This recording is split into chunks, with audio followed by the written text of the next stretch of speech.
आदि मध्य अंत तीनों गोविंद राधे।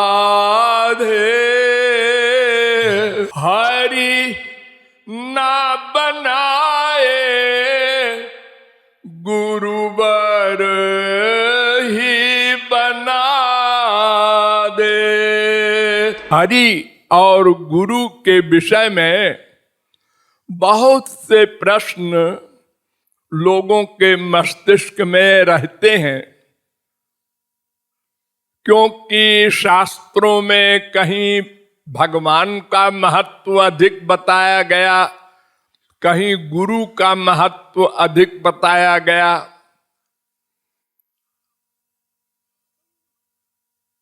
तो वैसे तो हरि गुरु एक ही है,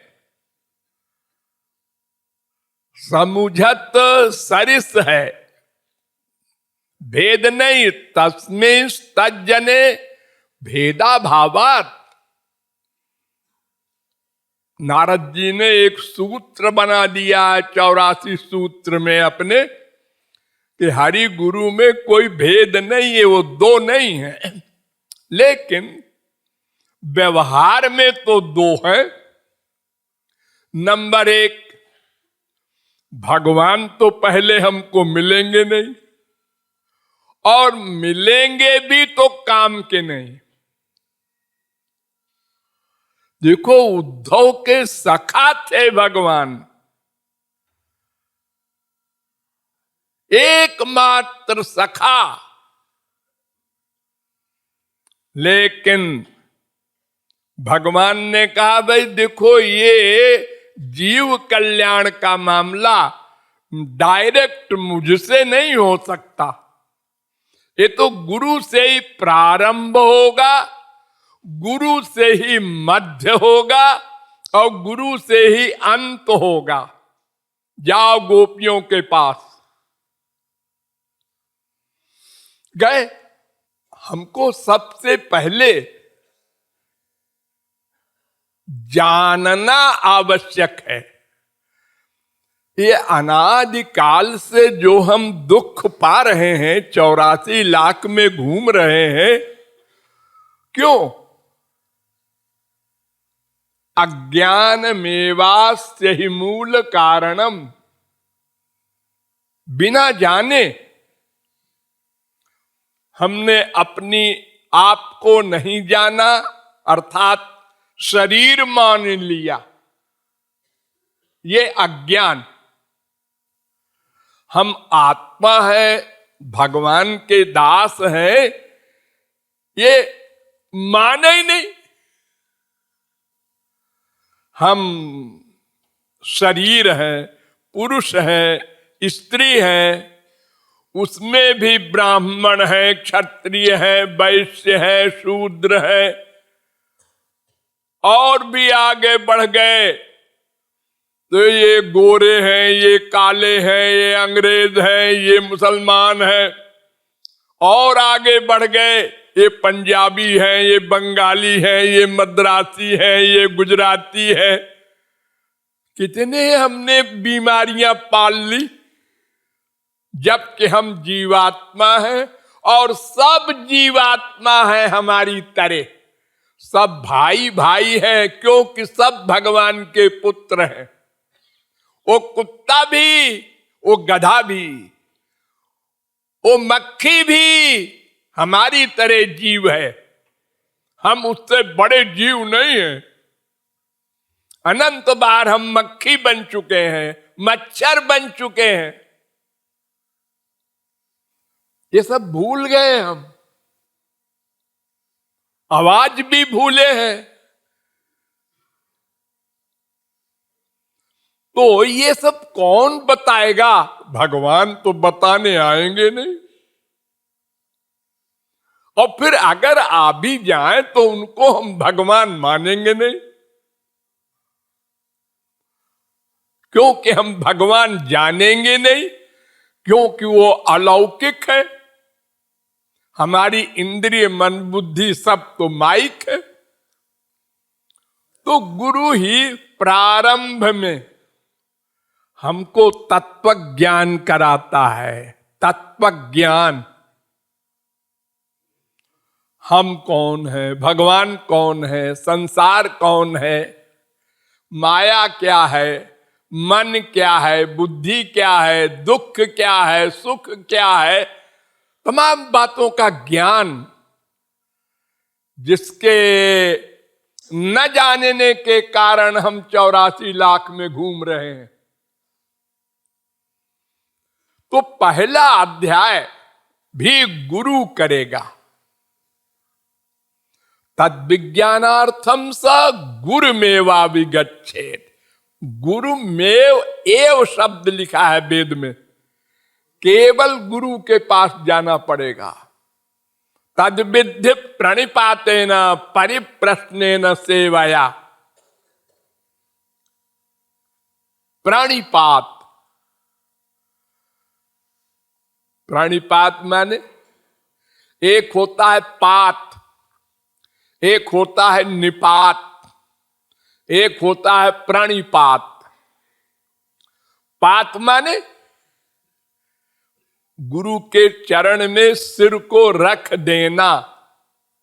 ये पात माने गिरा देना, सिर को पैर पर गिरा देना।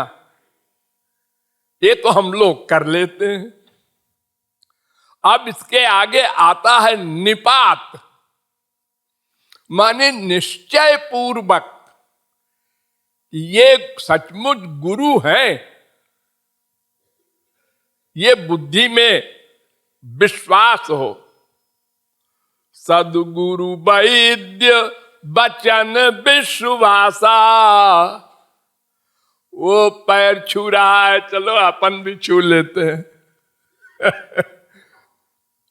ये है तो गुरु, लेकिन गुरु क्या है, हमसे तो अच्छे ही हैं, लेकिन अच्छे क्या है तो और भी हमसे नीचे हैं। ये 3 प्रकार की भावनाएं हम लोगों में पैदा होती हैं पहले पहल।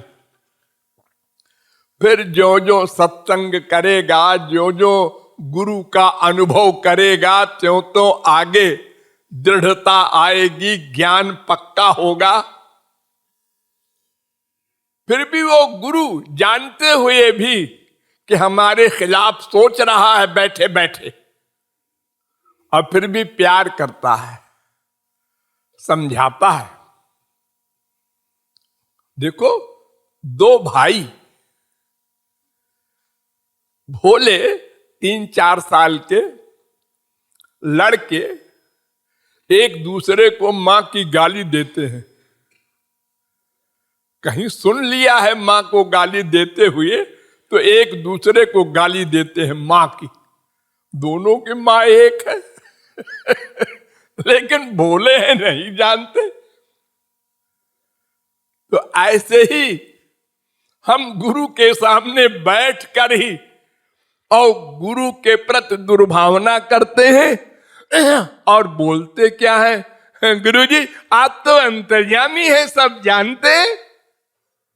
और सुन लो, गुरुजी अंतर्यामी भी है, हम 420 भी कर रहे हैं, और मुंह से बोल रहे हैं आप तो सब कुछ जानते हैं। इतना छल कपट भरा है हम लोगों में। लेकिन गुरु न बताता है कि तुम ऐसे छल कपट से बोल रहे हो, न बुरा मानता है। बच्चा है, धीरे धीरे समझेगा, तत्व ज्ञान होगा धीरे धीरे। वो पीछे पड़ा रहता है। तो पहले भी तत्व ज्ञान कराने के लिए, और नंबर 2 फिर साधना कराने में भी वो हमारी तरह साधक बन जाता है।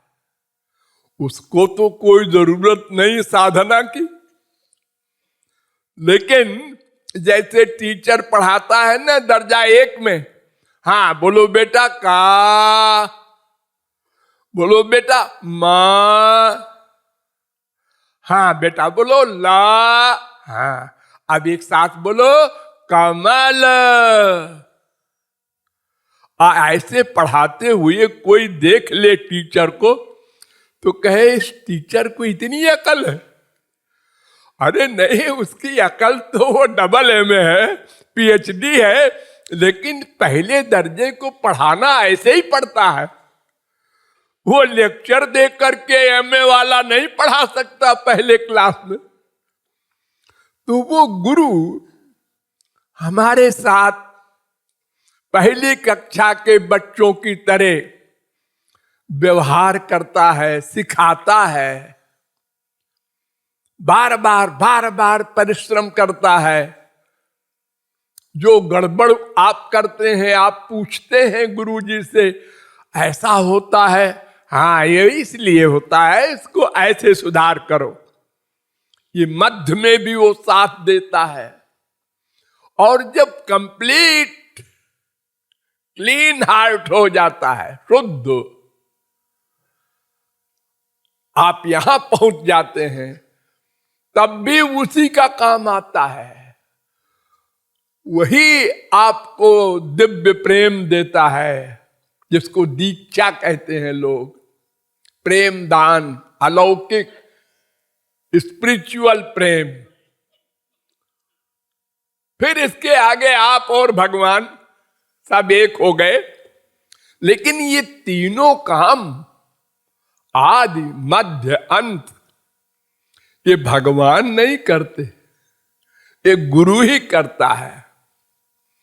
इसलिए संत लोग भी कहते हैं, मोरे मन प्रभु अस विश्वासा, राम ते अधिक राम कर दासा। मद भक्त पूजाभ्यधिका, भगवान भी यही कहते हैं। मद भक्तस्त जे भक्ता ते में भक्त तमामता। जो मेरे भक्त के भक्त हैं वही मेरे भक्त हैं। जो खाली मेरी भक्ति करके कुछ पाना चाहते हैं वो धोखे में है। तो ये शास्त्र वेद को जाने दो, हम तो प्रैक्टिकल बात कर रहे हैं कि हम लोगों को पहला ज्ञान भी गुरु देगा, मध्य में भी गुरु ही हेल्प करेगा, और अंत में ही गुरु ही प्रेम दान करेगा। तो इसलिए जीव गुरु का ही अधिक आभार मानता है। वैसे दो नहीं है, कोई कहे भगवान को नंबर 2 कर दो, मजाक में ऐसे करते हैं संत लोग। गुरु गोविंद दोनों खड़े, काके लागू पाए। कहीं ऐसा हो गया, गुरु जी भी खड़े थे, श्याम सुंदर भी खड़े थे, तो जीव ने सोचा किसको प्रणाम पहले करें। तो उसने कहा, बलिहारी गुरुदेव की गोविंद दियो मिलाए, पहले गुरु को प्रणाम करेंगे। तो वो गुरु को प्रणाम करो, भगवान को करो, इससे कोई फर्क नहीं पड़ता, वो दोनों एक है। गुरु को प्रणाम करोगे भगवान खुश होंगे, भगवान को प्रणाम करोगे गुरु खुश होगा। उन दोनों में सब मिली भगत है, उसमें भेद न मानना कभी, छोटा बड़ा न मानना कभी, लेकिन अपने स्वार्थ की दृष्टि से आदि मध्य अंत तीनों गुरु ही बनाते हैं। भगवान बने बने के साथी हैं। जब अंतःकरण शुद्ध होगा तो भगवान कहते हैं मैं आ रहा हूं। गुरु जी ने खूब तैयार करके जीवात्मा को शुद्ध करके उसका अंतःकरण कंप्लीट भगवान की गोद में बिठा दिया। लो भैया संभालो, तुम्हारी अमानत है, ये जीवात्मा मैं तुम्हें दे रहा हूं शुद्ध करके। भगवान और खुश होते हैं उस भक्त से, इसलिए मेहनत करता है वो, और अधिक प्यार करते हैं कि इसने एक जीव को मेरे पास पहुंचाया। वो महापुरुष कहता है महाराज मुझसे प्यार मत करो, पहले इससे करो। वो केवल परोपकार का ही भाव रखता है। तो तो इस प्रकार तीनों अवस्थाओं में गुरु का ही महत्व है, ऐसा कृपालु का आइडिया है।